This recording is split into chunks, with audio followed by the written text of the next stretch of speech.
अस्सलाम वालेकुम नाज़रीन, मैं हूं आपका मेज़बान दानियाल राठौड़। आज की स्टोरी में हम बात करेंगे सुप्रीम कोर्ट बार एसोसिएशन की जानिब से दायर करदा पटिशन की। ये पटिशन दायर की गई है कि जिन लोगों को ताहयात नाअहल सुप्रीम कोर्ट ने कर दिया है उस पर नज़रसानी की जाए और अगर सज़ा दी जानी है तो सज़ा का एक वक्त मुतय्यन किया जाए ताकि वो 5 साल या 10 साल या 20 साल जितनी भी सज़ा है ताहयात नाअहल करना फंडामेंटल राइट के ख़िलाफ़ है। इस पटिशन के बाद वकला जो तंजीमें हैं या वकला की जो बाढ़ है सबसे बढ़ के अब वो दो धड़ों में देखने को नज़र आई है कि वो तकसीम हो गई है। एक तरफ हामिद खान ग्रुप है और दूसरी तरफ आसमा जहांगीर ग्रुप है, वो आमने सामने हैं। सुप्रीम कोर्ट बार एसोसिएशन की जानिब से ये पटिशन दायर की गई है जिस पे हामिद खान ग्रुप की जानिब से इसको वापस लेने का मुतालबा किया गया है और वहीं दूसरी तरफ जो आसमा जहांगीर ग्रुप से ताल्लुक़ रखते हैं वकला के जो मेम्बरान हैं, जो बार के मेंबर हैं, उनकी जानिब से इस बात की तायीद की गई है कि सुप्रीम कोर्ट को हम डायरेक्शन नहीं दे सकते हैं। सुप्रीम कोर्ट बार एसोसिएशन एक अलग बॉडी है, अगर वो ये समझते हैं तो ये उनका फ़ैसला दुरुस्त है। हमारे साथ मौजूद हैं हामिद खान ग्रुप के सीनियर रहनुमा लाहौर हाई कोर्ट बार के सदर मकसूद भुट्टर साहब। इनसे बात करेंगे इस सारे मामले पे। मकसूद भुट्टर साहब, ये बताइएगा कि सुप्रीम कोर्ट बार एसोसिएशन ने पिटीशन दायर की है कि जिनको ताहयात नाअहल कर दिया गया है उनकी सज़ा में कमी की जाए या वक्त तयन किया जाए, तो हामिद खान ग्रुप यानी कि आपका ग्रुप उसको अपोज क्यों कर रहा है? थैंक यू जी राठौड़ साहब। मैं अर्ज़ करता चलूँ कि ये सिर्फ हामिद खान ग्रुप इस पिटीशन को जो सुप्रीम कोर्ट बाहर ने ये नाअहली के हवाले से जो पिटीशन फ़ाइल किया है, ये सिर्फ हामिद खान ग्रुप या मैं या हमारे दोस्त सिर्फ नहीं अपोज कर रहे, बल्कि जनरली बार इसको नापसंद इसको फेल कहती है। वो इसलिए कि अगर ये मामला इतना ही जेन्युइन था तो पिछले 2 प्रेसिडेंट तो इसी ग्रुप से हुए हैं, आसमा जहांगीर ग्रुप से। बिल्कुल ऐसे। तो अगर ये इशू इतना बाहर के लिए इतना अहम था तो वो 2 प्रेसिडेंट जो हैं उन्होंने क्यों इंतज़ार किया, उन्होंने क्यों नहीं चैलेंज किया? मसला यहाँ कोई लीगल फ्रेटर्निटी की डिवीज़न का नहीं है, मसला सिर्फ एक फ़र्द वाहिद का है जिसको जब भी मैंडेट मिला उसने बाहर से हट के अपने मैंडेट को किसी और के सुपुर्द किया। अगर हम माजी की तरफ जाएं तो 2007 में जब वकला तहरीक अरूज पर थी और उस वक़्त भी एहसन बुंड साहब प्रेसिडेंट थे और ये वकला तहरीक को लीड कर रहे थे और लाहौर से जो भी जुलूस निकलते थे ये सबसे आगे फ्रंट पे होते थे और चीफ़ जस्टिस उस वक़्त चौधरी इफ्तिखार मोहम्मद साहब को इनवाइट किया इधर हाई कोर्ट में और कुछ दिनों के बाद जाके PCO के तहत जज बन गए। तो ये इशू सिर्फ इतना सादा नहीं है कि वकला के 2 ग्रुप आपस में डिवाइडेड है। अच्छा, ये अपॉर्चुनिटी लेने की बात है। वो ये पॉलिटिकल पार्टी, हम वकील के लिए कोई ये शर्मिंदगी की बात नहीं है, वो कोई भी केस ले सकता है, लेकिन वो ऐसे एडवोकेट ले या ऐसे तंजीम को, हम सारी तंजीम को, वकला के मैंडेट को कैसे पॉलिटिकल पार्टी ये बात तो दुरुस्त है कि वकला जिसको सिलेक्ट करते हैं वो तो बार के लिए, उसकी बार के मसाइल के हल करने के लिए है या अवामी किसी मसाइल के हल की बात होनी चाहिए। तो मैं इस बात से यूँ समझूँ कि वो सुप्रीम कोर्ट बार एसोसिएशन की जानिब से जो पिटीशन दायर की गई है वो बार का मौक़िफ़ दायर कर रही है कि वो किसी फ़र्द वाहिद को बचाने की कोशिश है। वो पोज ऐसे किया जा रहा है कि जैसे ये पूरी लीगल फ्रेटर्निटी की तरफ से ये पिटीशन है, हालांकि ये ऐसे नहीं है और ये मैसेज जो वो देने की कोशिश कर रहे हैं ये मैसेज भी ऐसे नहीं है। ये हमारे मुल्क के अवाम भी बाशऊर हैं, हमारे वकला भी बाशऊर हैं। ये पॉलिटिकल पार्टीज़ की आपस की डिस्प्यूट में बार एसोसिएशन या बार काउंसिल ये कभी भी इनमें इंटर नहीं हुई और ये नापसंदीदा फेल है कि हम आपस, हमारे जो अपने इलेक्शंस हैं, हमारी अपनी पॉलिटिक्स है, हम भी अलाउ नहीं करते किसी पार्टी को इंटरफेयर करने की।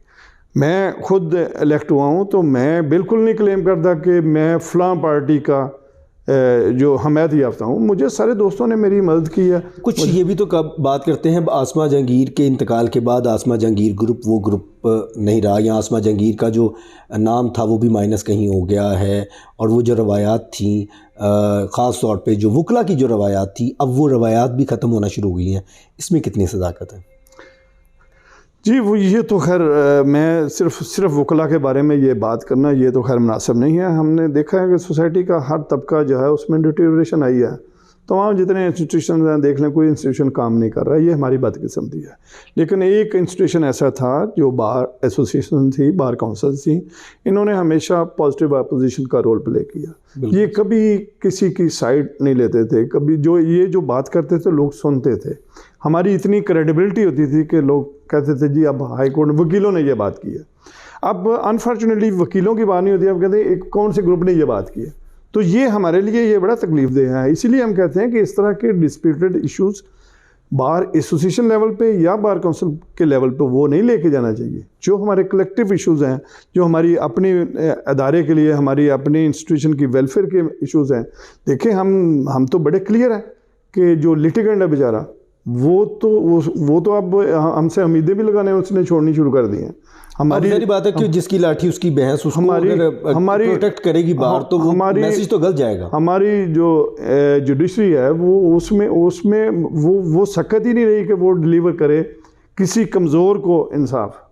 जो ताकतवर है वो मैनेज कर लेता है। अच्छा, इसके मामले पे जब आप लोगों ने इतराज़ किया तो secretary Lahore high court bar Khwaja Mohsin और इसके साथ साथ लाहौर बार के भी दीगर जो मेंबरान हैं जो रिसेंटली इलेक्ट हुए हैं, उनकी जानिब से ये मैसेज दिया गया कि हम सुप्रीम कोर्ट को डिक्टेट नहीं कर सकते। सुप्रीम कोर्ट बार एसोसिएशन, हम उनकी सबऑर्डिनेट बार में आते हैं, हम उनको कोई डायरेक्शन नहीं दे सकते। और वो उन्होंने फंडामेंटल राइट के तहत ये किया है। तो क्या ये फंडामेंटल राइट के तहत भी ये पटिशन इस तरह की बन सकती थी? एक तो बात यह है कि जी हम सुप्रीम कोर्ट बार के मतहत नहीं हैं। लाहौर हाई कोर्ट इंडिपेंडेंट एक बॉडी है, मतलब उनको डायरेक्शन नहीं दे सकते। वो भी सिर्फ इतना फ़र्क है कि लाहौर हाई कोर्ट ये पंजाब लेवल पे एक बॉडी है, जबकि सुप्रीम कोर्ट बार पूरे पाकिस्तान की जो सुप्रीम कोर्ट के लॉयर्स हैं उनकी बॉडी। जहाँ तक मेरी इस प्रेस कॉन्फ्रेंस के काउंटर जो प्रेस कॉन्फ्रेंस करने की कोशिश की गई, मैं बड़ा क्लियर हूँ जी। मैंने बात की है वकला फ्रेटर्निटी के हवाले से। मैं किसी ग्रुप की नुमाइंदगी नहीं कर रहा उसमें अपनी बात में, ना मैं किसी पॉलिटिकल पार्टी के ख़िलाफ़ हूँ, ना किसी के फेवर में हूँ। मैं कहता हूँ कि सिर्फ अपनी कम्युनिटी की हम बात करें, हम अपनी कम्युनिटी को किसी के सामने जो है वो कंप्रोमाइजिंग पोजीशन में ना लेके आए। हम पे कोई उंगली ना उठाएं कि हम कौन सी पार्टी का केस प्लीड कर रहे हैं। हम जो जनरल इश्यूज़ हैं, हमारे कॉन्स्टिट्यूशनल मैटर्स हैं, उनमें हमेशा बार ने बड़ा जो एक्टिव रोल प्ले किया है। और ये कम से कम ये पिटीशन तो ऐसी नहीं है, और ये पिटीशन तो अभी मेरा नहीं ख्याल कि सुप्रीम कोर्ट इसको एंटरटेन भी करेगी।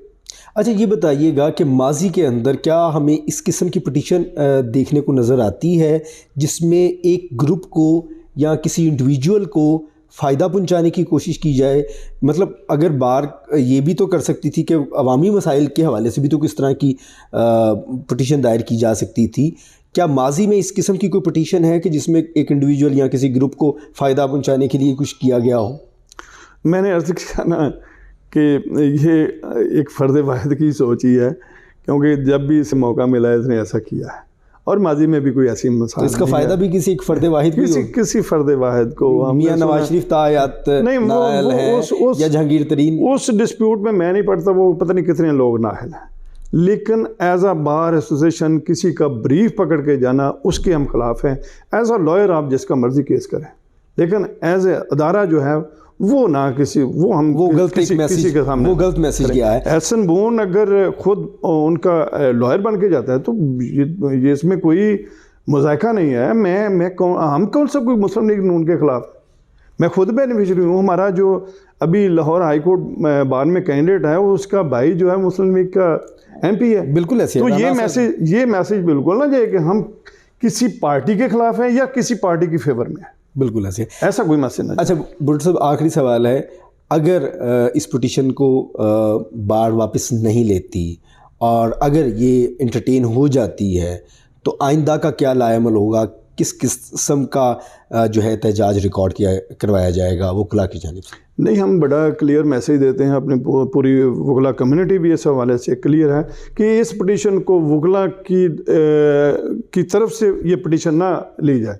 हाँ, एक आम पिटीशन के तौर पे इसे सुप्रीम कोर्ट इसको डिसाइड करे मेंटेनेबल है तो ठीक है टेकअप करें, नहीं मेंटेनेबल तो इसको डिसमिस करें, लेकिन इसको हमारी कम्युनिटी की तरफ से पिटीशन के तौर पर ना ट्रीट किया जाए।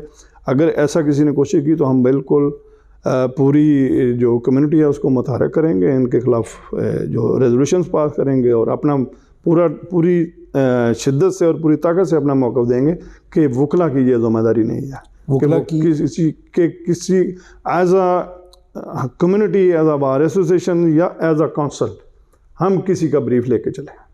आपने गुफ्तगू सुनी है लाहौर हाई कोर्ट के सदर हैं मकसूद भुट्टर की। इनका कहना है कि ये पिटीशन अगर एहसन बून साहब जो कि इस वक्त सदर हैं सुप्रीम कोर्ट बार एसोसिएशन के, वो अगर ख़ुद से करते या अगर कोई भी उनका मेंबर जो है, जो बार का मेंबर जो है, अगर इंडिविजुअल अगर एज काउंसिल जो है वो अपने वकालतनामे पे उसको आगे दायर करता तो एक अलग बात थी, लेकिन बार की तरफ से जो पैगाम किया गया है वो एक गलत अमल है और इस पिटीशन को वापस लिया जाना चाहिए है। और अगर वापस नहीं ली जाते तो इस पर जो है वकला एक भरपूर एहतजाज की कॉल दे सकते हैं। इस प्रोग्राम के मुतालिक अपनी कीमती राय का इज़हार ज़रूर कीजिएगा। न्यूज़ 360 से अपने मेज़बान दानियाल राठौर की इजाज़त दें। अल्लाह ने के बाद।